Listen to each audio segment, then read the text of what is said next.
Suivez votre émission Diaspora Africa avec Orange Money Europe. Orange Money Europe pour vos transferts d'argent de l'Europe vers l'Afrique.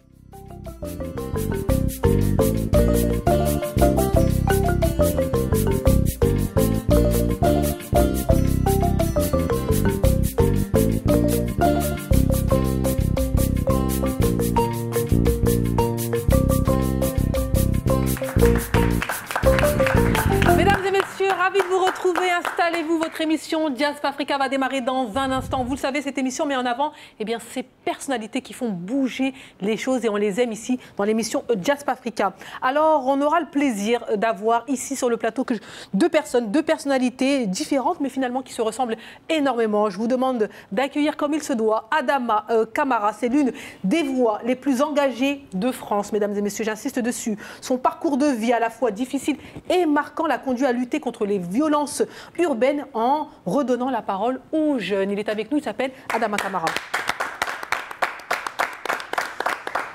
Notre deuxième invité, il est avec nous, il s'appelle Issouf Ganam, à savoir Zahef, le sans-papier. Donc vous êtes humoriste, comédien, qui transforme son vécu d'exilé en un stand-up à la fois drôle, percutant et surtout humain. Il raconte son vécu. Mesdames et messieurs, il est avec nous sur le plateau de Diaspora Africa. On peut les applaudir. Bienvenue à vous, messieurs. Et en face de vous, vous avez l'équipe, la team, à savoir Babadem. Babadem, comment vas-tu? Très, très, très bien. Je voudrais dire même Diaspora Africa bien. Et aujourd'hui, pour notre chronique, c'est un profil qu'on aime bien sur Diaspora Africa. Il s'agit d'un Sud-Africain, Caridas Tincholo. Et il a pu créer une solution à un besoin local, donc une application en Afrique du Sud qui va vraiment révolutionner ou qui va faire plaisir à tous les agriculteurs sud-africains. On va le voir tout à l'heure. Merci beaucoup, Baba. Effectivement, vous le savez, dans cette émission, on essaye de mettre ces profils innovants qu'on doit absolument connaître, peu importe où on vit sur cette planète. Et nous, on les met en avant parce qu'ils sont trop peu mis en avant. On continue avec vous, Mister L. Comment allez-vous? Bon retour parmi nous. On vous a vu un peu partout, voyager à gauche, à droite, en Chine, au Maroc. Et vous êtes là, entre deux avions. Oui, c'est toujours un plaisir de vous retrouver, l'équipe et de passer un moment ensemble. Et là, le mandingue est à l'honneur. Oui, on va parler du bolon. C'est un instrument sacré chez Dozo, des chasseurs, comme tu disais, dans la population mandingue. Très bien, très intéressant. Est-ce que vous connaissez un petit peu? Pas du tout.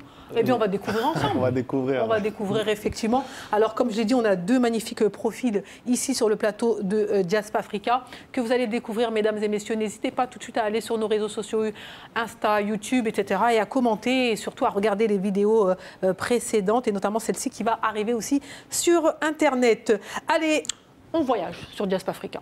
Voilà, je vous le dis, toujours, quand on vient dans cette émission, il faut avoir, bien sûr, son passeport. Bien sûr. Ça se voit que tu vas gagner aujourd'hui. Et oui, son passeport, mesdames et messieurs, parce que, on l'a dit, on a notre petit jet privé en haut de l'immeuble et il est possible qu'à la fin de l'émission, on se dise, allez, on y va tous. Surtout si vous gagnez. Parce que vous avez vu, il y a des buzzers. Alors, ce n'est pas forcément un jeu ou un test, une compétition, c'est juste un petit peu de culture générale pour nos téléspectateurs, parce qu'on aime apprendre un peu sur le plateau. Donc, est-ce que ça fonctionne? Parce que des fois, ils enlèvent les piles. Vu qu'il y a des enjeux, ça fonctionne, ça va? Ça fonctionne, ouais. Par contre, il faudra taper plus vite si on joue. D'accord. Par exemple, quelle est la capitale de la Côte d'Ivoire? Côte d'Ivoire. Non, c'est mal parti. Adama, t'es sûr que tu veux pas changer de place? Non, il est beau, il est beau. On a gagné, non? La capitale est dans Côte d'Ivoire, donc on a gagné. Ok. Mesdames et messieurs, oui, elle promet cette émission. Il faut préciser économique ou politique. Hein. Oh, excusez-moi, pardon. Mais c'est pas Côte d'Ivoire. Hein? Mais c'est pas Côte d'Ivoire, quoi qu'il en soit. C'est Côte d'Ivoire. Allez, on poursuit. Et je vous propose de voyager parce que ici, dans cette émission, on veut amener le monde à découvrir ce magnifique continent qu'est l'Afrique. C'est très important pour nous. Et là, moi, je vous propose d'aller au Bénin. Qui a déjà été au Bénin? Moi, j'ai traversé le Bénin, mais je me suis pas arrêté. Moi, j'ai été au Bénin. C'est un magnifique pays qu'il faut absolument découvrir. Et on va vous le faire découvrir ici sur le plateau de Diaspora Africa. C'est parti. Welcome to Africa by Heaven Tree.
Oui, oui, oui, we are Bénin. Merci à l'Office du tourisme du Bénin pour ces images qui donnent envie.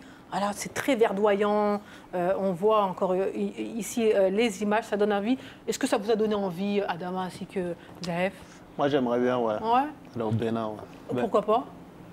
Et toi? Moi, j'avoue, j'ai traversé le Bénin, j'ai trouvé ça très, très beau. Surtout, j'ai trouvé ça très propre aussi. J'ai fait la promesse que j'allais retourner, mais bon, pour le moment... Attention, tu vas peut-être tenir la promesse aujourd'hui. C'est possible. Ben, c'est possible, ouais. Tout est possible ici. Voilà, mesdames et messieurs, en tout cas, on aime promouvoir ces destinations africaines. L'Afrique est belle, l'Afrique est grandiose. L'Afrique, c'est 54 pays qu'il faut découvrir. Allez, on poursuit cette émission. Le moment est arrivé d'accueillir notre premier invité. Il s'appelle Adama Camara et je vous demande de venir à la barre, s'il vous plaît.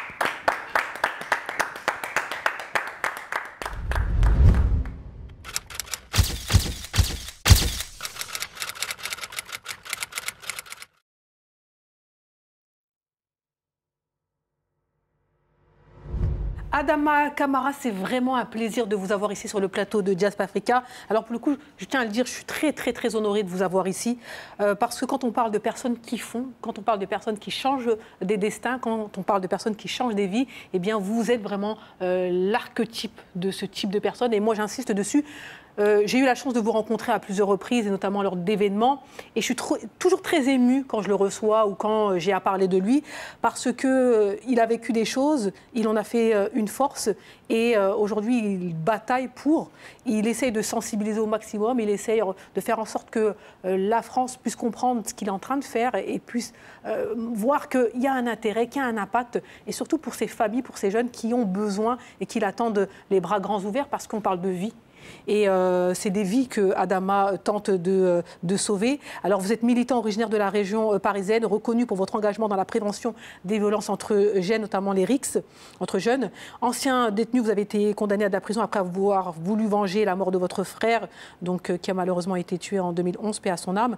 À votre sortie, vous avez choisi de transformer cette épreuve en levier d'action. Vous fondez l'association SADA, Solidaire, Agissons dès aujourd'hui. Et on insiste sur le dès aujourd'hui. Donc en hommage à votre frère, et depuis vous menez un travail sur le terrain qui n'est pas facile parce que voilà, ça nécessite beaucoup d'accompagnement, beaucoup d'engagement pour que ça puisse porter ses fruits. Néanmoins, vous continuez avec votre équipe. On salue Séverine. Et donc, racontez-nous peut-être le démarrage, parce que votre combat, il fait écho. Et aujourd'hui, on s'intéresse à vous, on s'intéresse à ce que vous faites sur le terrain. Bah, malheureusement, comme vous le dites, le démarrage, ça part d'une histoire tragique avec le décès d'un petit frère injustement tué à coups de couteau. Derrière, c'est des familles qui sont brisées parce qu'au-delà d'avoir la famille de la victime, on a aussi une famille de l'autre côté de l'agresseur qui est brisée. Qui s'ensuit des années de colère, des années de tristesse, des années de réflexion jusqu'au mauvais choix. Je me suis dit, depuis que je suis jeune, j'entends que la vengeance, ça fait du bien, la vengeance, ça soulage. Malheureusement, j'ai voulu venger mon petit frère. J'ai blessé les frères de la personne qui a tué mon frère grièvement, condamné à 8 ans de prison. Et pendant toute mon incarcération, je me suis rendu compte qu'en fait, cette vengeance, elle ne m'a pas soulagé. Elle ne m'a pas fait du bien. Bien au contraire, elle a fait plus de mal à ma famille. Elle a fait encore plus pleurer ma mère. Et même mon père, depuis le décès de mon petit frère, qui m'a déconseillé, non, ça ne sert à rien, la vengeance, il ne faut pas vous venger, autre. Et je ne l'ai pas écouté, ça m'a coûté beaucoup plus que la peine de prison, parce que malheureusement, pendant mon incarcération, mon père a perdu la vie. Au bout de 4 ans de détention, un soir, j'apprends qu'il a un cancer et dans la foulée, 10 jours après, même pas, il décède. J'ai même pas eu le temps d'aller le voir à l'hôpital. J'ai même pas pu l'enterrer parce que malheureusement, et heureusement pour lui, parce que ce qu'il voulait, il est enterré au Sénégal. Et en fait, depuis que je suis sorti de prison, je me suis poser des questions et surtout j'ai voulu suivre ses derniers conseils parce que la dernière parole de mon père, c'est que quand tu sors de prison, fais les choses bien pour ta famille, pour toi. Et au début, je ne comprenais pas. Aujourd'hui, je comprends parce que ça prend tout un sens depuis que j'ai décidé de prendre cette voie-là. Et depuis que je suis sorti de prison, j'essaye de mener tant bien que mal ce combat pour dire aux plus jeunes qu'à chaque acte, il y a des conséquences. Et souvent, les conséquences, c'est pour les familles, parce qu'il peut se passer beaucoup de choses dehors. Arriver à une certaine heure ou un certain geste, parfois ça reste dehors. Exactement. Et parfois ça franchit la porte de la maison quand il y a un mort ou quand il y a quelqu'un qui finit en prison. Et donc voilà, on essaye depuis 5 ans d'innover dans les outils de réflexion. On a commencé par une série qui s'appelle Rix, où on a voulu, voilà, avec une série documentaire avec Street Press, on a voulu donner la parole aux familles de victimes, parce que souvent, que ce soit dans les plateaux télé ou autres, on parle à la place des victimes, on parle à la place des jeunes, et moi j'ai voulu dans cette série donner la parole aux personnes concernées, c'est-à-dire aux familles, aux mamans qui perdent un proche, aux papas, aux frères et aux sœurs. On a fait la saison 1 en 2021, en 2023 on a fait aussi la saison 2. Entre-temps, j'ai aussi écrit un livre où voilà, j'ai voulu raconter mon histoire à travers un livre, et aussi surtout dire, c'est pas parce qu'on a grandi dans des quartiers populaires qu'on ne peut pas écrire un livre. On n'est pas bon qu'à être rappeur, influenceur ou footballeur. Si on a envie d'écrire un livre, si on se donne les moyens et la détermination, on peut le faire. Et donc voilà, et cette année, on a sorti la grotte mobile, on en parlera je pense après. La grotte mobile, en fait, à force de faire des préventions un peu partout en France, je me suis rendu compte que les jeunes ont une fascination à travers la prison, beaucoup de questions sur la prison, beaucoup de vidéos qui circulent sur la prison. Et parfois, ils minimisent ce que c'est que l'incarcération. Donc, ils me disent, oui, mais quand tu as un téléphone, ça veut dire que tu es bien en cellule. J'ai vu le rappeur Intel faire une vidéo. Et de là, je me suis dit, il faut qu'on essaye de créer un outil pour les faire sensibiliser. Exactement. Et de là, on a acheté un camion. Et à l'intérieur, on a reproduit une cellule mobile. Et là, on sillonne la France en faisant des préventions pour montrer aux jeunes qu'une cellule de prison, c'est 9 mètres carrés. Et il peut se passer quoi que ce soit dehors, tu resteras dans ces 9 mètres carrés. Ça veut dire que tu partages les joies, les peines, les odeurs de WC avec quelqu'un que tu ne connais pas. Exactement. Donc on insiste sur différents points, notamment l'écho médiatique, hein, parce que votre série Rix a quand même été reprise par France Télévisions. Donc, France TV voilà, Slash, oui. Exactement. Donc c'était important aussi de promouvoir les messages que vous véhiculez à grande échelle. Alors comme vous l'avez dit, l'objectif pour vous, c'est finalement de mettre un stop à ces affrontements, à sensibiliser la jeunesse, à savoir que oui, l'effet de bande, c'est bien, mais malheureusement, il y a des résultats derrière, parce que je pense que vous allez pouvoir le confirmer ici. Il n'y a pas cette intention de vouloir tuer, mais l'effet de groupe peut faire en sorte que on y va, on ne sait pas ce qui va se passer après, mais on y va, on se dit, bon, par solidarité, on y va. Donc vous parlez avec ces jeunes-là, et donc vous utilisez des outils qui leur parlent, et notamment en donnant la parole aux parents. C'est important, je pense que ce sont la meilleure personne qui peuvent sensibiliser donc cette jeunesse-là en disant ça nous fait mal, ça nous tue même de l'intérieur. Effectivement, on donne la parole aux parents, parce que souvent, quand il y a un décès, ce que j'entends souvent à la télé, c'est de la faute des parents, il faut supprimer les allocs, etc. On parle dans beaucoup de choses sans donner la parole forcément à ces parents-là, aux parents concernés qui vivent la chose. Et même les parents qui, malheureusement, leur enfant est devenu meurtrier, ce n'est pas des mauvais parents. Comme je dis toujours, c'est des parents parfois qui sont surpris et qui l'apprennent parce qu'on a un comportement à la maison, et lorsqu'on est dehors avec les amis, on a un autre comportement. Et les jeunes n'ont pas l'intention de tuer lorsqu'ils vont se battre. Mais à partir du moment où on est à 10 à sauter sur une personne, ou bien qu'on utilise un couteau, bien sûr qu'on peut donner la mort. Ça, c'est une réalité. Et depuis moi, le mois de septembre à aujourd'hui, j'ai fait 15 vidéos. Moi, à chaque fois qu'il y a un jeune qui perd la vie, je fais toujours une vidéo. Je suis à 15 vidéos jusqu'à aujourd'hui. Quel est le constat que vous faites pour le coup, Adama? Est-ce que vous voyez une évolution, une progression? Le constat, c'est qu'il y a de plus en plus de mineurs qui tuent, de plus en plus de mineurs qui marchent avec des couteaux, parce que ces jeunes-là pensent qu'avec un couteau, on se protège. Moi, c'est la question à chaque fois, je leur pose, pourquoi vous marchez avec un couteau? Ils me disent toujours, oui, mais le couteau, il sera là pour me protéger. Et je leur dis, on ne se protège pas avec un couteau, parce qu'à partir du moment où on utilise un couteau, on marche avec un couteau, on s'expose à tuer une personne et à devenir meurtrier. Et forcément, aujourd'hui, il y a une explosion aussi avec les réseaux sociaux, parce qu'il y a de plus en plus de consommation de jeunes de vidéos violentes. Donc aujourd'hui, on banalise beaucoup la violence. Exactement, c'est important de le dire. Alors, vous êtes intervenant dans les collèges, dans les lycées, dans les centres sociaux. Pour vous, c'est important de parler au plus tôt à cette jeunesse. Donc, vous organisez des ateliers et en même temps, vous faites découvrir votre cellule mobile. Alors, qu'est-ce qu'ils vous disent, ces jeunes-là? Parce que je pense que vous êtes le mieux placé pour pour les entendre et pour qu'eux puissent se confier. Parce qu'ils ont besoin finalement d'avoir cette oreille-là de grands frères, de personnes qui connaissent, de personnes qui ont vécu. Finalement, je pense que vous les touchez. Qu'est-ce que vous retenez de ces rencontres ? Moi, je retiens beaucoup de souffrance parce qu'à travers toute cette jeunesse, c'est des jeunes qui se sentent parfois coincés. Moi, quand un jeune il me dit « j'ai pas le choix d'être dedans je trouve ça triste qu'à 13, 14, 15 ans, on me dit « j'ai pas le choix de me battre, donc j'ai pas le choix de risquer ma vie ». Alors que non, on se met des fausses idées et même on a commencé de plus en plus tôt parce qu'aujourd'hui, on a commencé même chez les CM2, les élémentaires, et on s'est rendu compte que même dès la CM2, ils sont bien concernés de ce qui se passe, ne serait-ce que par rapport aux rixes, les bagarres entre jeunes et notamment tout ce qui se passe sur les réseaux sociaux avec Snapchat, Insta et TikTok et j'en passe. Aujourd'hui, ils ont beaucoup trop d'informations à leur âge. Donc, ils perdent un peu leur jeunesse et malheureusement, parfois, ils sont embrigadés par beaucoup de choses qu'ils ne devraient pas voir. Aujourd'hui, j'ai beaucoup de jeunes qui réagissent.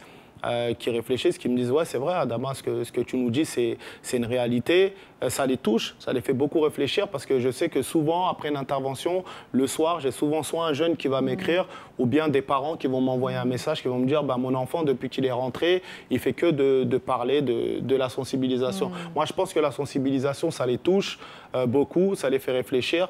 Après, comme on dit, une sensibilisation, un one-shot, ça ne sert à rien. C'est un travail de fond, un travail sur plusieurs semaines, voire années, qu'il faut pour faire bouger les choses. Exactement, et encore une fois, dans l'intérêt de tous, et j'insiste dessus. Vous l'avez dit en introduction, peut-être que les réseaux sociaux ont rendu la prison comme étant cool, parce que finalement, beaucoup se filment en disant « Ouais, non, c'est sympa, etc. On a le téléphone, on a la télé. » Et finalement, vous remettez les choses dans leur ordre et surtout vous dites la vérité, à savoir qu'une cellule, c'est 9 mètres carrés. On n'a pas conscience, quand on est à l'extérieur, ce que c'est 9 mètres carrés. Donc, l'idée vous est venue.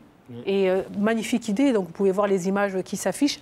Et quelles sont les premières réactions quand ils rentrent dans cette cellule? Ils disent quoi? 9 mètres carrés, comme on le dit, c'est petit. Parce que moi, quand des fois, ça m'est venu un jour en salle de classe, les jeunes ont parlé de la prison et ils ne se rendaient pas compte c'était quoi la taille d'une cellule. Donc moi, je fais du 45, je leur dis, je vais vous montrer avec 4 chaises, c'est quoi la taille d'une cellule. Donc au niveau largeur, j'ai fait 7 pas, parce que c'est 7 pas pour quelqu'un qui fait du 45, et longueur, c'est 13 pas. Et je posais les 4 chaises, je leur dis, c'est ça la taille d'une cellule, mais là, c'est vide. Donc quand on rentre dans une cellule, on a un évier, on a des toilettes, on a un lit superposé, on a une petite télé, un petit frigo et une armoire. Donc on n'a rien d'autre dans une cellule. La première réaction que les jeunes ont quand ils rentrent dans la grotte mobile, c'est « Ah ouais, c'est petit ». Et il y a des jeunes qui me disent « Elle est où la douche ?» Je leur dis « Il n'y a pas de douche en cellule ». Et ils me disent « Mais on se douche comment ?» Je leur dis « Malheureusement, la douche, c'est pas tous les jours, c'est une fois sur 2. » C'est-à-dire lundi, mercredi, vendredi ou bien mardi, jeudi, samedi. Et ensuite, ils me disent « Ouais, mais là, si j'ai envie d'aller aux toilettes, je fais comment mon co-détenu ?» Je dis « Tu vas faire tes besoins, le lit, il est à côté. » Et là, ils se rendent compte de la réalité et je leur parle aussi de la violence qu'il peut y avoir en cellule. Parce qu'il peut y avoir de la violence entre co-détenus et même des viols. Donc ça fait partie d'une réalité. Exactement, une réalité qu'il faut absolument dire et non pas banaliser. Alors, quels sont les freins que vous rencontrez sur le terrain qui vous empêchent finalement d'aller au bout de vos actions? On n'a pas forcément de frein, mais on a parfois certains établissements ou certaines municipalités qui minimisent ce qui se passe dans leur territoire, qui vont nous dire non, chez nous, il n'y a pas de RICS, c'est pas vrai. Ou sinon, parfois, comme nos interventions, ça a un certain coût, on nous dit parfois oui, c'est cher. Moi, la réponse que je donne, je leur dis toujours, ça coûtera toujours moins cher que des obsèques.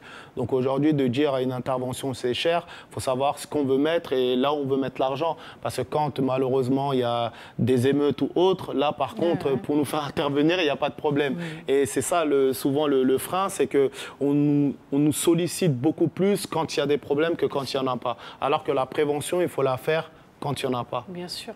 Quand c'est calme, du moins. Pour éviter que ça arrive. Ouais. Et donc finalement, là je rebondis sur les pouvoirs publics. Est-ce qu'aujourd'hui vous considérez que les pouvoirs publics font le travail nécessaire pour que finalement ça s'arrête, en tout cas qu'il n'y ait pas cet engouement négatif? Ils essayent de mettre des choses en place.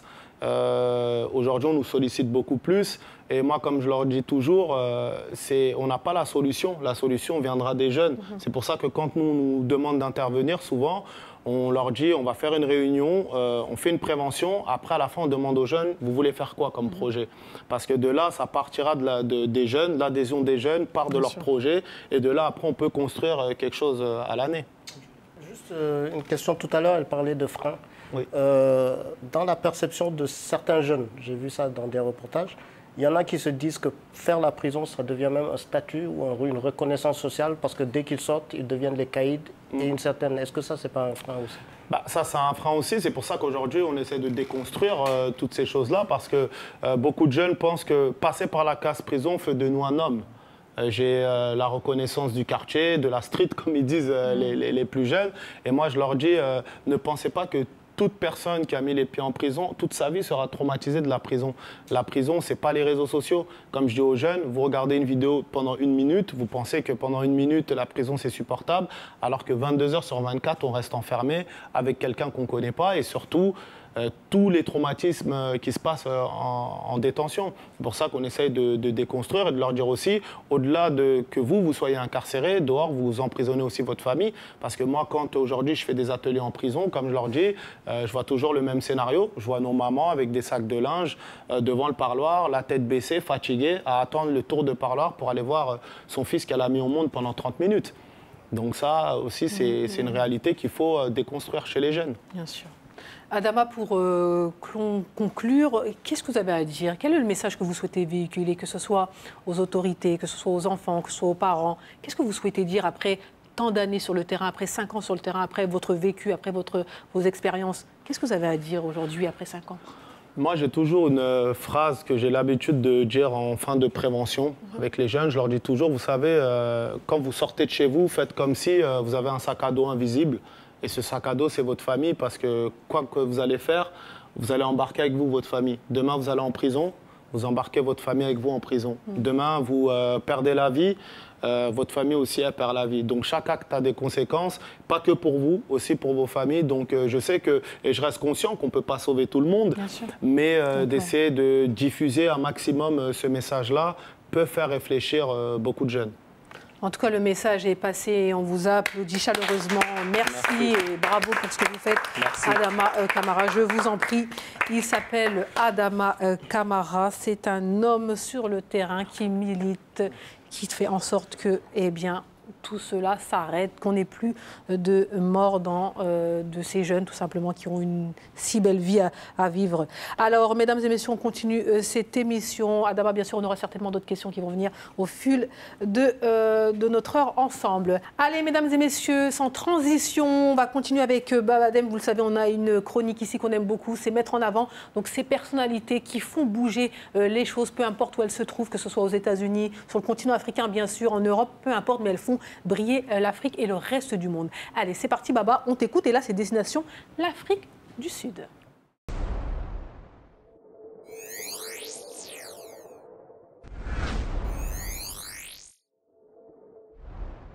Oui, alors destination l'Afrique du Sud, il s'appelle Caridas Tincholo. Et il a créé une application et une start-up qui s'appelle Kula, K-H-U-L-A, avec un point d'exclamation au bout. Donc, il le confondent en 2017. Et lui, il a vu un problème, c'est qu'il voyait que les agriculteurs, surtout les petits agriculteurs, avaient du mal à vendre leurs récoltes ou en tout cas à trouver des débouchés. Donc, cette application permet aux petits et moyens producteurs un accès facilité au marché, aux intrants agricoles et au financement grâce à la technologie. Alors, il propose 3 services majeurs. Donc, tous les petits agriculteurs peuvent commander semences et engrais, une place de marché pour vendre les récoltes et un tableau de bord pour accéder à la formation et au financement. Et donc, ça a permis à plusieurs agriculteurs d'accroître leurs revenus, leur productivité. Et je donne juste quelques chiffres. En 2018, au moment de sa création, il n'y avait que 400 utilisateurs agricoles, en tout cas des agriculteurs qui ont utilisé cette plateforme. 2024, ils sont 7 000 agriculteurs. Et un an après, ils sont 20 000 agriculteurs à utiliser cette application. Ils comptent maintenant plus de 100 fournisseurs partenaires et opèrent dans plus de 130 entrepôts à travers l'Afrique du Sud. Bien sûr, ils voudraient que ça soit développé un peu partout en Afrique. Mais ce qui est intéressant, c'est qu'à partir de la technologie, il a permis de régler un problème local à travers cette solution. Et je pense que beaucoup de jeunes qui, à travers l'Afrique ou dans le monde, peuvent suivre son exemple et pourquoi pas le copier. C'est pour ça qu'on voulait le mettre à l'honneur sur Diaspora Africa. Exactement, l'exemplarité. Effectivement, quand quelqu'un fait quelque chose de bien, eh bien, on regarde et éventuellement on duplique.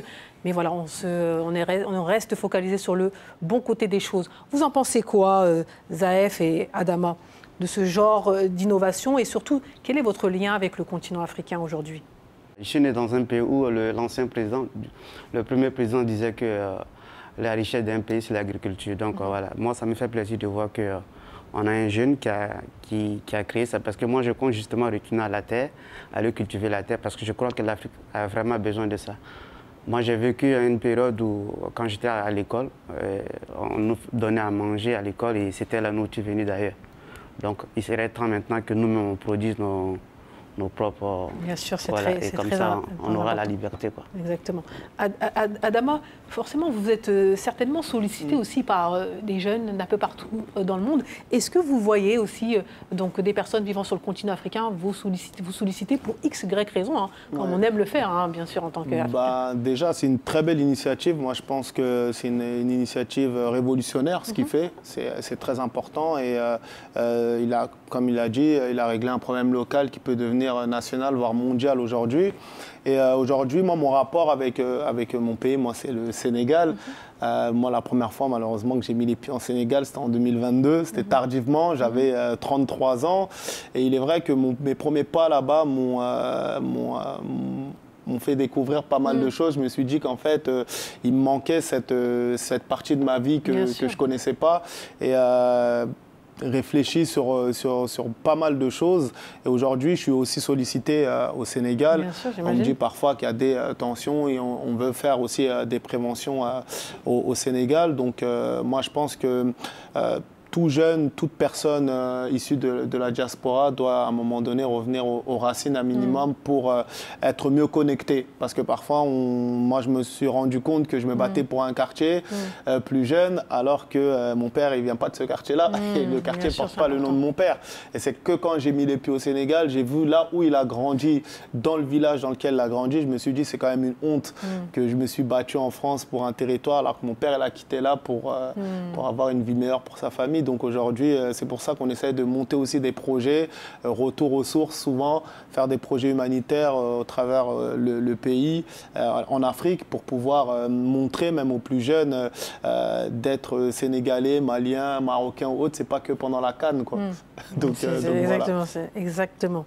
Même si pronostic pour la CAN, vous pensez que vous allez la remporter, les Sénégalais? Je pense, j'espère. Et les Ivoiriens? Oui, moi j'avoue, moi j'ai du mal puisque j'ai plusieurs pays, donc je paie presque jamais. Vous n'êtes pas africain, quoi. Ça n'ira pas au Sénégal, ça je sais. Non, commence pas. Non, le débat est lancé en tout cas, les pronostics sont lancés ici sur le plateau de Diaspora Africa. Allez, on continue cette émission. Merci beaucoup Babadem. Je ne sais pas si on t'applaudit ou pas, mais tu mérites encore des applaudissements pour cette magnifique découverte. Ouais, on aime mettre en avant des profils qu'on doit absolument connaître et montrer que c'est une fierté, notamment pour notre jeunesse qui a besoin d'être orientée parfois. Allez, on continue. Mais bon, allez. Oui. Tout à l'heure, tu t'es dit, Aïssatou, t'as oublié quelque chose. Ouais, quelle petite question rapide. Franchement, elle est sympa la question en plus. Elle est vraiment sympa. Tout le monde joue. Question, pourquoi certains pays roulent à gauche alors que d'autres roulent à droite? Pourquoi? Je pense que ça dépend du colonisateur, non? C'est-à-dire? Soit l'Angleterre, soit... C'est-à-dire? L'Angleterre, ça... Pourquoi ils ont décidé de... Pourquoi certains roulent à gauche, pourquoi à d'autres? Ah, d'accord, donc je n'ai pas répondu alors. Non, presque, mais c'est pas mal, c'est pas mal. À votre avis, pourquoi certains roulent à gauche et d'autres à droite? Ah, aucune idée. Aucune idée, hein. Franchement, moi-même, j'avais aucune idée. Moi, je ne me suis jamais posé cette question. Mais en tout cas, c'est compliqué, hein, parce que moi, j'avais le volant à droite, et quand j'allais en Angleterre, les premiers ça bégaye un peu, quoi. C'était compliqué, ouais. Donc, je sais pas du tout. Bah, mesdames et messieurs, je vais vous donner la réponse, c'est dommage, parce que franchement, il y avait un superbe cadeau que je vous dévoilerai dans un instant. Mais la réponse est bien, sachez que cela remonte aux pratiques historiques. Au Moyen-Âge, on roulait à gauche pour dégainer son épée avec la main droite. Exactement.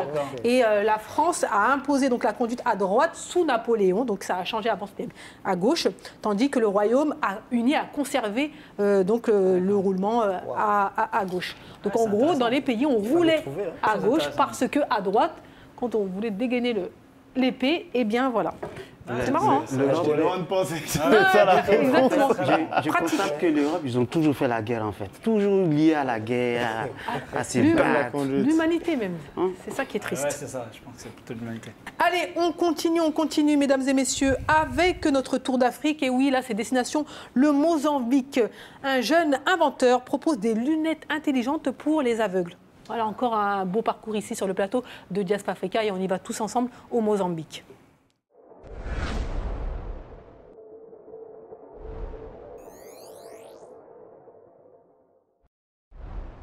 Étudiant en robotique et ingénierie électronique au Mozambique, Joao Antonio Rogo a décidé de créer des lunettes électroniques pour les malvoyants. Il teste son invention auprès d'un père de famille de 45 ans qui a perdu la vue il y a 20 ans. Quand je me tourne comme ça me dit qu'il y a un mur ici, à côté. En avançant comme ça, je le sens près de moi et ça me dit que c'est bon, il n'y a pas d'obstacle. Le mur est ici. Si je regarde comme ça, il est en contact. Donc, en avançant comme ça, c'est calme. Je suis un spécialiste, mais j'ai une spécialité spécifique dans la robotique. J'ai obtenu mon diplôme il y a environ 5 ans et j'ai un certain talent dans la robotique. Cela implique la robotique assistée. J'ai étudié jusqu'à ce que je sois capable de développer cette version. Cette version est déjà plus étudiée et travaillée et elle implique déjà une véritable ingénierie, certains principes. Cette dernière version en particulier est une version plus complète. Elle couvre exactement 120 degrés, mais elle a aussi d'autres particularités. Elle est très précise dans des environnements brillants. Elle dispose d'un filtre, d'une carte, d'un système GPS, d'un système de contrôle de batterie. Elle peut connaître le calcul exact lorsque la batterie est sur le point de s'épuiser et donne un signal à l'utilisateur. Donc, elle est beaucoup plus communicative et réactive.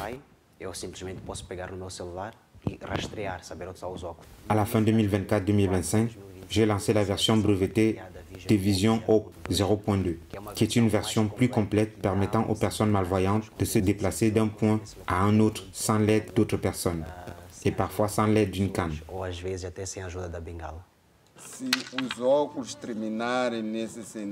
Si les lunettes sont fabriquées comme je l'ai mentionné ici, cela nous aidera beaucoup. Moi et beaucoup d'autres personnes malvoyantes à l'extérieur. Au Mozambique, selon l'Agence internationale pour la prévention de la cécité, près de 2,7 millions de personnes souffrent de déficience visuelle. L'invention de Joao pourrait les aider à gagner en indépendance.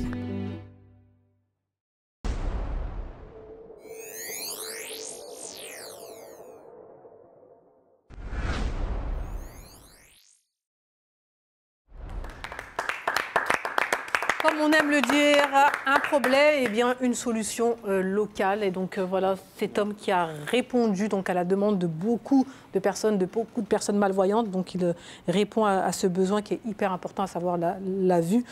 Forcément, on ne peut que applaudir. J'avoue, il y a aussi les pasteurs qui font ça en Afrique, hein, qui donnent la vue. Donc, des pasteurs. Ouais, des pasteurs, je ne sais pas si vous avez vu, il y a des pasteurs qui donnent la vue aussi. Donc c'est notre vue alors. Donc je suppose qu'il a copié sûrement. Non, non, non, franchement, je préfère ça. N'est-ce pas, mille fois. Les pasteurs, on va les laisser de côté. Attention, parce qu'il peut y avoir le comité des pasteurs du monde qui peuvent nous envoyer des messages. Et il y a des pasteurs qui prétendent donner la vie, justement. C'est une façon de dire que voilà, ça, c'est du concret, ça. Ça, c'est du très concret, exactement. C'est très important. Franchement, c'est à féliciter. C'est à féliciter. On aime ça sur le plateau, afin de faire découvrir eh bien, ces talents qui viennent du continent africain. Allez, on poursuit, on va avancer. Donc, est-ce que je vous l'ai dit qu'à la fin, il y avait une sorte de petit débat? Non, je ne vous l'ai pas dit? Non. Eh bien, je vous le dis, mesdames et messieurs, vous aussi qui êtes sur le plateau, oui, c'est Salim de Nice qui nous envoie une question et puis vous allez devoir y répondre ici sur le plateau. Ensuite, un pitch. Donc, dans cette émission, on permet aux téléspectateurs, aux personnes qui ont envie de pitcher un projet, eh bien, de venir ici et de pitcher leur projet. Donc, en principe, vous êtes censé valider ou pas valider. Et donc là, c'est plutôt une œuvre caritative qu'on va promouvoir, la Maison des Rois. Vous en avez certainement entendu parler. En plus, ça vient du Sénégal. C'est une magnifique maison qui accompagne donc, des enfants atteints d'handicap. Voilà le programme. Et tout de suite, moi, je vais tout simplement donner la parole à notre invité numéro 2. Il s'appelle Issouf Ganam, à savoir Zaef, le sans-papier, donc qui a déjà commencé avec les pasteurs et ils sont déjà fâchés. Mesdames et messieurs, je vous demande de l'accueillir ici à la barre, s'il vous plaît.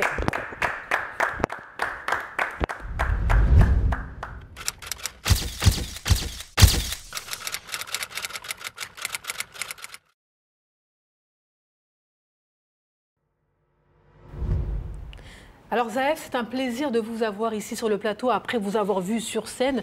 Maintenant, on vous accueille ici sur Diaspora Africa et vous avez amplement votre place. Alors, il est talentueux, mesdames et messieurs, je tiens à vous le dire. Moi, je l'ai vu à maintes reprises sur scène, peu importe les scènes, que ce soit dans de grandes salles, que ce soit dans de plus petites salles, peu importe, en tout cas, vous séduisez cher Zaef. Donc Zaef, je vous ai appelé Issouf Ganam, Zaef, donc Zaef le sans-papier. Donc peut-être raconter aux téléspectateurs pourquoi on vous appelle Zaef le sans-papier. Est-ce qu'il y a eu des papiers maintenant, entre-temps? Donc dites-nous pourquoi ce surnom-là, Zaef. Avant tout, j'aimerais déjà dire merci beaucoup pour l'invitation. Un plaisir. Parce que voilà, j'étais déjà passé ici en tant que chroniqueur, enfin, en tant oui, que... c'est vrai que... Voilà, oui, mais j'avais oublié même ça. J'avais fait Oui, et des scénettes à la fin, exactement. Voilà, et aujourd'hui, vous m'invitez en tant que oui, il fait des spectacles, oui. Voilà, donc merci beaucoup. Et avant de commencer, j'aimerais d'abord dire juste merci beaucoup à Adama qui est passé à la barre. Lorsque tu as appelé Adama à la barre, je me suis dit, bon, lui, ça va très bien se passer pour lui, pour quelqu'un qui est habitué à être à la barre. Après, je ne sais pas si vous avez remarqué, mais il parlait vraiment gros français. Je me suis dit, bon, il a eu le temps de lire beaucoup en prison. Peut-être que c'est ce que je devrais faire, retourner en prison. Moi aussi, j'ai été en prison, voilà. Sauf que j'ai été détenu par mon ex. Je n'ai pas eu le temps de beaucoup lire. Est-ce que c'est pire? C'est pire parce que moi, j'ai fait beaucoup le ménage et la vaisselle. Voilà, donc Adama, en tout cas, merci beaucoup pour ce que tu fais. J'ai vu tes vidéos et c'est vraiment super ce que tu fais.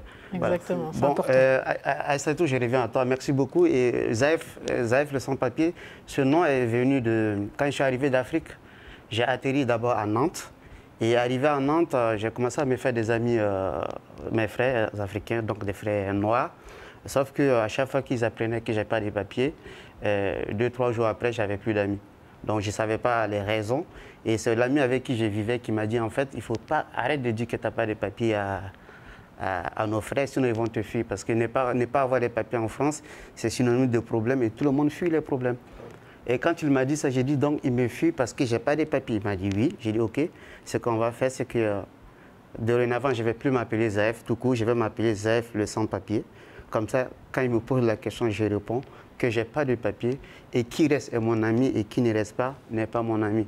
Donc le nom est parti de là et j'ai dit qu'en France, on vient en tant que, voilà, dans un premier temps, on passe de l'informel au formel et tous autant que nous sommes, on est venu comme ça ou un parent est venu comme ça et on a eu les papiers plus tard. Moi, j'ai porté ce nom pour montrer qu'avec ce nom, sans papier ou pas, quand on a un rêve et qu'on veut l'atteindre, on peut. Et c'est ce que j'ai fait. Exactement, et c'est important de le dire, c'est-à-dire que vous n'avez pas hésité à monter sur scène, même sans avoir de papier, c'est-à-dire qu'aujourd'hui, c'est-à-dire qu'un policier peut se dire, allez, rendez-vous au point virgule le 9 août, eh bien, on va attraper un sans-papier. C'est possible ou pas? C'est déjà arrivé qu'il y ait des policiers dans ma salle Et juste à la fin, ils viennent me voir pour me féliciter justement. Et j'ai dit, j'ai plein de potes policiers justement à cause de ça. C'est le contraire même, quoi. Parce que quand ils m'entendent sur scène et qu'ils apprécient bien ce que j'ai fait, ce que j'ai dit, et ils trouvent même que c'est courageux, ils me félicitent. Donc là, tu as donné ton secret. Bientôt, vous allez voir, mesdames et messieurs, il va y avoir une horde de stand-uppers sans papier qui vont arriver sur les scènes parisiennes. J'aimerais bien, mais bon, pour le moment, j'ai pas de concurrents. Mais... Ça va arriver après l'émission, là, tu vas voir. Ouais, c'est vrai qu'il y a Rotaillot, il faut que je fasse attention quand même, parce que lui, il blague pas. Hein. Il est un peu plus difficile. Alors, on tient à le dire, c'est vrai qu'on rigole beaucoup avec vous, vous êtes très marrant, mais vous sensibilisez sur l'immigration, les inégalités, la vie des sans-papiers, qui n'est pas facile. On insiste ici sur le plateau de Diaspora Africa. Quand les gens viennent ici, quittent leur famille, leurs parents, qu'ils vont peut-être jamais revoir. C'est ça qui est triste, qu'ils vont peut-être jamais revoir et ils le savent. Mais le plus important pour eux, c'est de se dire, au moins je vais les nourrir, même si c'est de loin, mais je vais apporter quelque chose à ma maman, à mon papa. Et vous racontez donc cette histoire-là de manière originale en disant, on n'est pas venu pour le plaisir, on est venu avec un but précis. Et même si on rigole, il y a des difficultés, il y a des traumatismes derrière. Oui. C'est vrai, en même temps, bon, le stand-up, le propre du stand-up, c'est on rit de mes aventures, pas des aventures. Donc moi, j'ai la chance en même temps, enfin, je ne sais pas si je peux appeler ça chance, d'avoir un vécu, donc ce qui fait que c'est facile pour moi de décrire. Et puis, de toutes les façons, en France, comme en prison, quand tu es sans papier, tu n'as pas de choix, autre choix que de te replier sur toi-même. Donc j'ai eu le temps d'être tout seul et du coup, je me suis mis à écrire. Et c'était vraiment mon refuge. C'est le seul moment où je pouvais m'évader et oublier le monde et oublier mes problèmes. Donc j'ai beaucoup écrit et du coup j'ai écrit sur mon histoire, l'histoire des sans-papiers justement, et j'ai sensibilisé et j'ai dit quand même que ne lâchez pas, c'est possible même sans papier. Vous sensibilisez certes donc les personnes qui n'ont pas de papier, mais aussi les personnes françaises, comme nous sommes ici, voilà, on vit notre vie simplement, banalement, mais vous sensibilisez aussi à savoir à la difficulté que vivent donc les sans-papiers. Et ça, c'est très important parce que les gens qui viennent à votre spectacle n'ont pas connaissance de ce que vous vivez. Ouais, c'est vrai que j'ai croisé, beaucoup de personnes m'ont dit, donc mes soeurs, mes frères, qui sont nés, qui ont grandi ici et qui ne connaissent pas forcément l'Afrique. Donc quand ils m'écoutent et à la sortie, ils viennent me dire, en fait, nous, on a la chance, en fait. On ne savait pas qu'on avait autant de chance. C'est quand je t'ai écouté, Zaïf, que j'ai compris que j'ai une chance et qu'à partir de maintenant, je vais prendre ma vie au sérieux. Donc oui, quelque part, ce que je dis ou ce que je fais aide aussi les gens qui ont les papiers et beaucoup ceux qui n'ont pas de papiers. Là, je reviens comme ça du festival d'Avignon et dans ma salle, le régisseur, c'était un Iranien. Et pendant que je jouais mon truc, il a crié. Il a crié. J'ai dit, il y a quoi? Donc j'ai arrêté, j'ai dit, qu'est-ce qui se passe? Et là, il me dit, en fait, ce que tu racontes là, c'est exactement ce que j'ai vécu. Donc j'ai dit, j'ai failli lui laisser la parole pour qu'il fasse un témoignage, mais voilà. Donc c'est pour dire, à chaque fois que je joue quelque part, que je vais quelque part, ce que j'ai dit touche forcément quelqu'un. Qu'il soit sans papier ou pas, ça touche forcément les gens. Bien sûr, ça touche, ça sensibilise, ça informe. Et que pense votre famille? C'est-à-dire que, parce qu'encore une fois, on est africain, on se connaît. Hein. C'est-à-dire qu'on va dire, donc toi, tu es parti jusqu'en France pour aller faire rire les gens. Qu'est-ce qu'on peut dire la famille quand ils ont pu vous voir? Ah oui, c'est vrai que ça aussi, c'est aussi un autre problème de notre communauté. C'est que moi, quand je suis arrivé ici, les gens ont voulu, ils ont tout fait. Les gens qui, tu sais, dans un premier temps, tu as besoin d'aide, tu as besoin que les gens te soutiennent autour, trouver un endroit où dormir, manger. Donc toutes les personnes qui m'ont donné un coup de main ont voulu que je trouve des papiers au Black ou que j'aille travailler au Black. J'ai dit non, moi j'ai un rêve en fait. J'ai un rêve, je suis stand-upper, je vais faire de la comédie. Non, mais ça c'est un truc des Blancs, c'est un truc des gens qui sont bien posés, tu ne peux pas le faire. En plus, tu ne parles pas bien français, tu as un accent. J'ai dit non, c'est mon rêve, je vais le faire. Et voilà, j'ai insisté. J'ai eu des problèmes avec certaines personnes qui m'ont mis même dehors, mais j'ai insisté. Et le rêve de beaucoup de nos frères sont morts ici en France. Des gens qui sont venus techniciens, football, des gens qui avaient des diplômes, mais ils sont venus, se sont retrouvés à faire des petits boulots, entre guillemets, sécurité, ménage, Voilà, donc les rêves meurent comme ça, parce qu'on ne nous encourage pas. Alors qu'on pourrait continuer, même sans avoir un titre de séjour, on peut continuer à rêver, et surtout à réaliser ses propres rêves. Ben, on peut, c'est possible. Vous l'avez fait. C'est possible, tout est possible en fait. Vous l'avez fait, vous le faites, donc vous êtes poétiquement correct. Donc c'est votre prochain spectacle, c'est votre spectacle actuellement qui est certifié conteur, hein. Je tiens à le dire ici sur le plateau, donc Zaef Maïga, donc on vous retrouve à la salle Point Virgule le 9 août prochain. Le 9 août, oui. Exactement. Alors rapidement, pour nos téléspectateurs, qu'est-ce qu'on va retrouver? Alors si on vient à ce spectacle, donnez-nous envie d'y aller. Ben, si vous venez à ce spectacle, en fait, si vous regardez juste derrière l'affiche, j'ai écrit une phrase où j'ai dit je suis un troubadour noir venu des ténèbres de l'Afrique en quête de lumière, mais je constate qu'au pays des lumières, il y a des zones d'ombre. Un illettré au pays des lettres. Donc je croyais... Donc, pour moi, la France, quand on est en Afrique, on nous dit que la France, tout va bien. Donc, tu arrives en France et que tu comprends qu'en fait, il y a plus de choses qui vont bien en Afrique qu'en France. Et donc, je me suis rendu compte que quand j'étais en Afrique, je ne connaissais pas la France et que les Français qui sont en France ne connaissent pas l'Afrique. Donc, je suis ce carrefour-là qui essaie de dire que les gars, voici ce qui se passe là-bas et voici ce qui se passe ici. C'est un peu ça. Et l'illettré au pays des lettres, c'est parce que je croyais savoir lire, écrire, connaître des choses. Je pensais que j'étais bon, mais je me suis rendu compte que j'avais beaucoup à apprendre. Donc, depuis que je suis là, j'apprends beaucoup. Voici pourquoi l'illettré au pays des lettres. Donc, venez, vous allez savoir, je vais mettre la lumière sur les zones d'ombre françaises et vice-versa. Exactement. Merci beaucoup, Zaef. Donc, rendez-vous, mesdames et messieurs, le 9 août prochain à la salle Point Virgule, c'est bien ça? Oui, le Point Virgule à 21h15. À 21h15. Vous êtes tous invités. N'hésitez pas à venir le voir, vous n'allez pas le regretter. Exactement. Ouais. On ne regrette jamais quand on va voir Zaef. C'est vrai, en plus, c'est un spectacle que j'ai vu. Franchement, je vous le recommande. Tu l'as vu, tu l'as vécu, quoi. Tu l'as ressenti, tu l'as adoré. Ouais, j'ai adoré ce qu'il a fait. Il est validé, le spectacle est validé, mesdames. On y sera tous. N'hésitez pas. Voilà quoi faire. Alors, je t'en prie, on t'applaudit et je t'en prie. Adama Camara, vous ne connaissiez pas Zaef, vous en pensez quoi? Parce que quand même, voilà, il vous a mis quelques petites, quelques petits ponts, quelques petites balayettes. En commençant, moi, je vous donne le droit de réponse. Non, je trouve que c'est très fort de proposer ça, parce que c'est vrai que souvent quand on les voit, on en connaît même des sans-papiers, c'est souvent des personnes qui se cachent, on va dire, qui vont au travail, qui rentrent à la maison, qui évitent de se faire contrôler. Et les sujets qu'il met en lumière, comme il le dit, c'est des sujets importants, et le prendre avec le ton de l'humour, c'est encore plus important. Bien Donc sûr. Moi, franchement, je vais m'abonner, je vais regarder ce qu'il fait et j'irai à son spectacle avec mes papiers. Mais... Je suis obligé de te répondre après. C'est vrai, si tu n'as pas de papier, tu rentres pas en plus.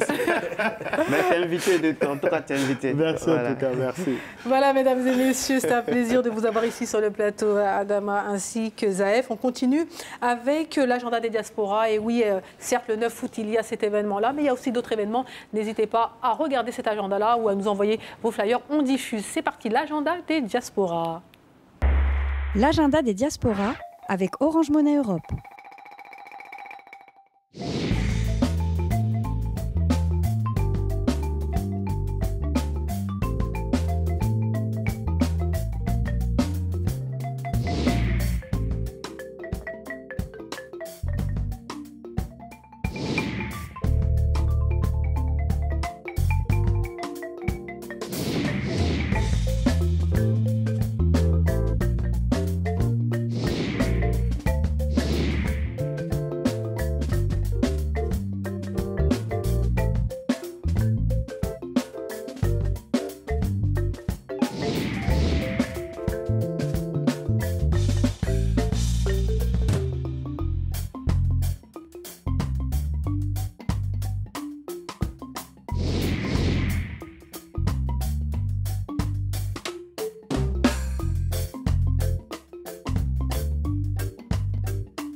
L'agenda des diasporas avec Orange Monnaie Europe.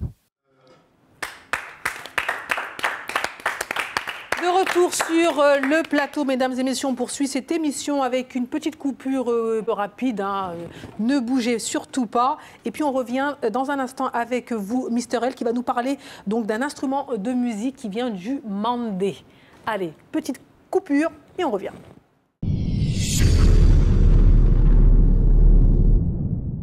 Votre famille est en Afrique? Pour envoyer de l'argent de l'Europe vers l'Afrique, c'est immédiat. Et oui, en quelques secondes, c'est arrivé. Pour envoyer de l'argent, c'est simple. Une application mobile, 1000 boutiques en France, 500 000 boutiques en Afrique, sécurisé. L'argent est bel et bien sûr d'arriver. C'est ça, Orange Money Europe.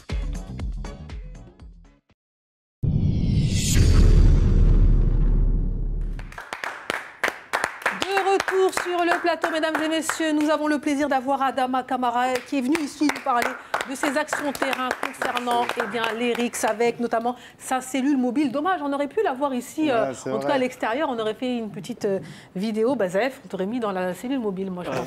C'est ça que j'ai déjà... En plus, là, ça aurait été compliqué là. Non, mais tu sais qu'on m'avait déjà mis dans une cellule comme ça. Hein. Ah ouais, ben, sauf que moi j'étais content puisque j'étais à la recherche d'un logement, j'en trouvais pas. C'est effectivement, c'est un autre débat. Mais là, on va te mettre avec ton ex dedans, comme il a dit Adama. Allez, on poursuit. Et bien sûr, avec Zaef, le sans-papier, qui a son spectacle le 9 août prochain au cinéma, à la salle Point Virgule. Allez, on continue avec vous, Mr. L. Oui, on parle de culture ici africaine. Et là, c'est destination le mandé avec un instrument qui s'appelle le bolon. Allez, us et coutumes d'Afrique.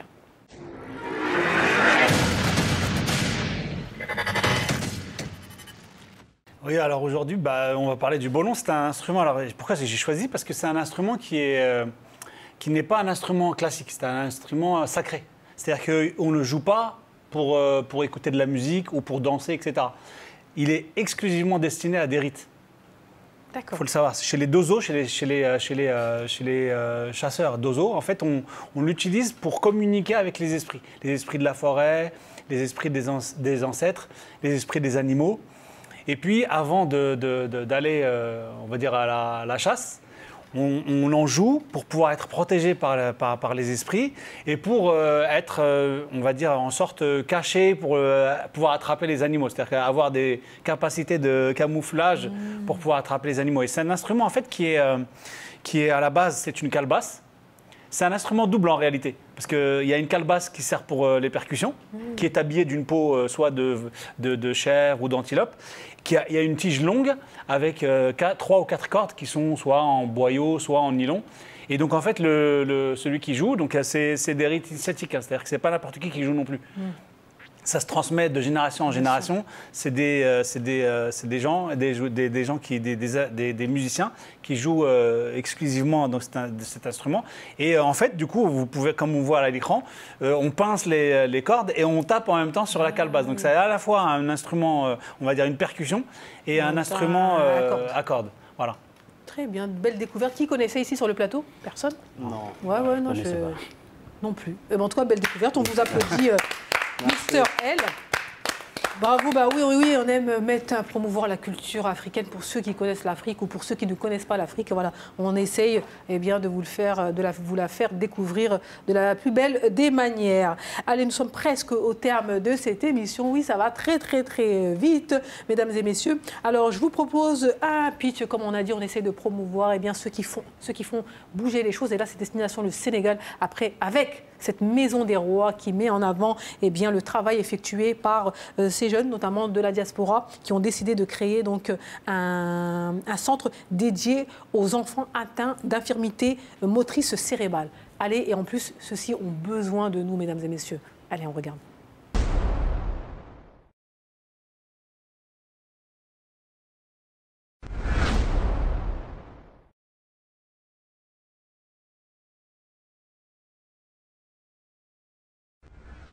Au cœur du Sénégal, un palais se dresse pour redonner leur couronne à de jeunes rois et reines. Bienvenue à la Maison des Rois, le plus grand centre du Sénégal pour les enfants atteints d'infirmité motrice cérébrale. Ici, nous accueillons 50 enfants, leur offrant des soins spécialisés, une éducation adaptée et un environnement chaleureux où ils peuvent s'épanouir. Notre équipe de 23 professionnels dévoués veille sur chaque enfant avec attention et soutien.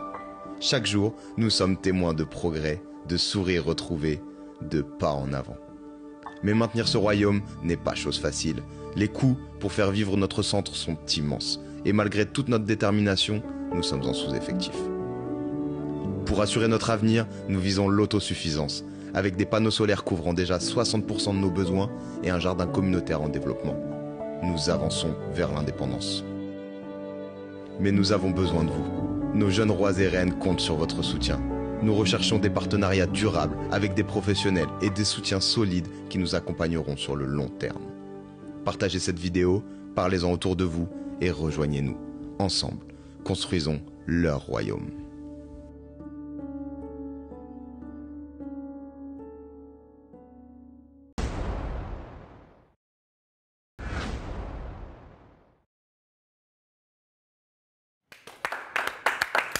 Bravo, bravo, bravo pour le travail effectué. Donc, c'est plus de 50 enfants qui ont la possibilité d'être dans ce centre-là. Bien sûr, il faudrait beaucoup plus de place. Et voilà, en tout cas, ils l'ont fait. Et ils ont besoin de nous, ils ont besoin de soutien pour pouvoir continuer leurs activités et surtout agrandir ce centre. Et donc, moi, franchement, on ne peut que applaudir, n'est-ce pas, Adama? Je vous vois hocher la tête. Ouais. Non, bien sûr. J'étais tombé sur une de leurs vidéos il n'y a pas longtemps. Je leur avais envoyé un message et franchement, c'est respectable ce qu'ils font. Franchement, respect, à soutenir, à partager fond, ouais. Massivement. Et nous, on le partage ici à la télé, sur les nombreuses chaînes où nous sommes diffusés. Merci.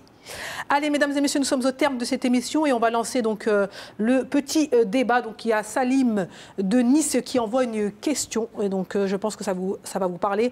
Entre écran, réseau et rébellion, les parents ont-ils encore le contrôle ? Forcément, Adama, je me pose. Les parents doivent être au contrôle, moi je vais dire, parce que parfois on laisse le téléphone à nos enfants sans forcément regarder ce qu'ils font. Et je pense que les parents doivent quand même contrôler, surtout pour les mineurs, doivent mettre un contrôle parental et ne pas hésiter à contrôler clairement ce que leur enfant regarde. Et moi j'ai une question avant que vous enchaîniez. Pour le coup, pour les parents qui nous regardent et qui se disent j'ai des enfants, filles ou garçons, j'ai du mal, j'ai peur que, etc. Quel est le premier conseil, éventuellement, si vous pouvez, si je vous le permets en tout cas, que vous donneriez aux parents ? De rien lâcher, d'aller essayer de trouver des personnes, même des structures pour les accompagner, parce qu'il est vrai que parfois on a des parents qui peuvent un peu être dépassés. Ça ne veut pas dire qu'ils sont mauvais parents, ça veut juste dire que parfois voilà, le quotidien fait qu'ils sont un peu dépassés. Ne pas hésiter, ne pas avoir honte d'aller demander de l'aide. C'est pas parce qu'on demande de l'aide qu'on est mauvais parent. Bien au contraire, demander de l'aide montre qu'on est des bons parents, que parfois voilà, on arrive à un obstacle, on n'arrive pas à le franchir, on a besoin peut-être d'une tierce personne pour nous aider à le faire. Donc je pense de ne pas lâcher, d'essayer d'être au contrôle, en tout cas au maximum, des informations que nos enfants peuvent avoir sur les réseaux. En tout cas, le message est passé. Zahef? Écoute, ça tombe bien cette question, parce que moi, justement, il y a une partie de mon spectacle où je parle justement des réseaux sociaux, ce qui fait que j'irai encore plus loin. Est-ce que, même pas les parents, est-ce que je ne parle même pas du contrôle des enfants, est-ce que les parents aussi ne sont pas contrôlés par les réseaux sociaux? C'est ça, moi, ma question dans mon spectacle. Voilà, ça commence par là. Donc, le mal vient... Est-ce que ce qui vit les enfants aujourd'hui, ce n'est pas parce que ça vient des parents? Voilà, je pense qu'on est tous, aujourd'hui, on est tous contrôlés par les réseaux sociaux, et ça, c'est pas que les enfants qu'il faut sauver, il faut sauver aussi les adultes. Bien sûr, vous avez tout à fait raison. Alors, en principe, je ne peux pas vous donner la parole puisque le temps est limité, mais vous avez peut-être un mot, entre guillemets. Là où il y a une volonté, il y a un chemin. Si les parents décident, ils peuvent prendre le contrôle. Exactement. C'est une question de détermination et de volonté, c'est tout. Exactement. Retirer un téléphone ou contrôler, comme l'a dit Baba. Moi, c'est par rapport à la rébellion. Il ne faut pas commencer à argumenter ici. Très rapidement, la rébellion, c'est que les parents ne se voient plus dans les conseils de classe.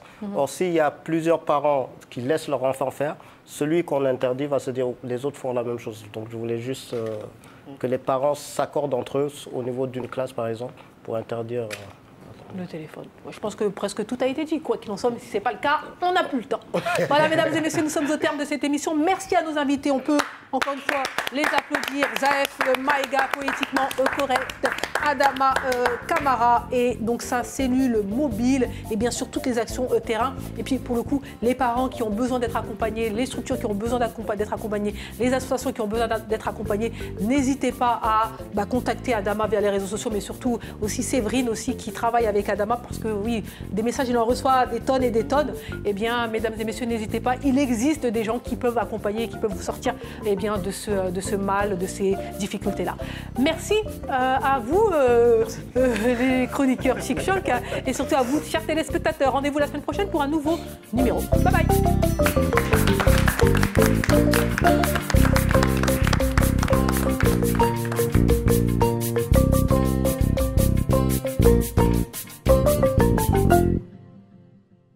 Merci d'avoir suivi Diaspora Africa avec Orange Money Europe. Orange Money Europe pour vos transferts d'argent de l'Europe vers l'Afrique.